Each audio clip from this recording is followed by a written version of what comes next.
Skup starovremenskih vozila u organizaciji Oldtimer kluba Bečej Novi Bečej tradicionalno objedinjuje više vrste istorijskog nasleđa. Zavičajni muzej, Glavaševa kuća i muzej traktora Žeravica bile su neke od destinacija tokom celodnevne oldtimerske vožnje. Iz mnoštva zanimljivih klasičnih automobila ovaj put izdvajamo jedan koji je bio preteča današnjeg Passata.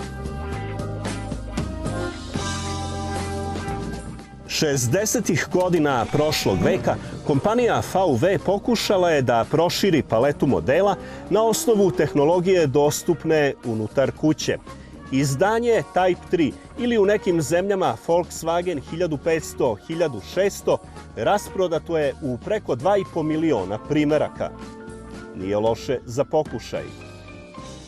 Razvoj novog modela u Volkswagenu prati tajnovitost kakva se retko viđa u autoindustriji. Prvi prototipovi bili su spremni za testiranje već 1959. Međutim, na sajmu u Ženevi 1960. godinu i po dana pre početka serijske proizvodnje, čelnici kompanije iz Wolfsburga odlučno demantuju da je bilo kakav novi automobil u pripremi. Na početku je bio dostupan model u ponton karoserijskoj formi. Sledi sportsko izdanje Tip 34 Karmann Ghia, a karavan verzija nazvana Variant stiže u februaru 1962.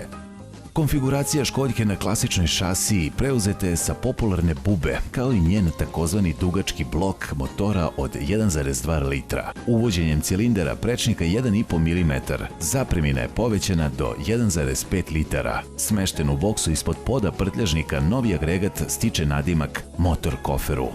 Godine 1965. paralelno sa Fastback karoserijskom formom biće predstavljen motor od 1,6 litara. Ovaj lep primerak karavan izdanja beogradski oldtimerista Dejan Lilić restaurirao je sam radeći neumorno tokom 2 godine. Dejane, hvala ti što si mi dozvolio da provozam krug u tvom Variantu. Inače, kako čujem, ovo je nagrađivan automobil. Šta si osvojio? Evo, osvojio sam 3. mesto na skupu u Bečeju. Čestitam. A kaži mi, koji su ti planovi? Pa planovi je da osvojim i 1. mesto sledeće godine. Ima da bude.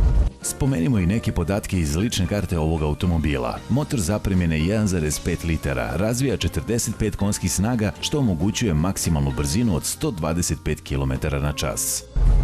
Inače, to što je motor u ovom automobilu ispod poda prtljažnika nimalo ne smeta zapremini zadnjeg prtljažnika, a ujedno imate i prednji prtljažnik.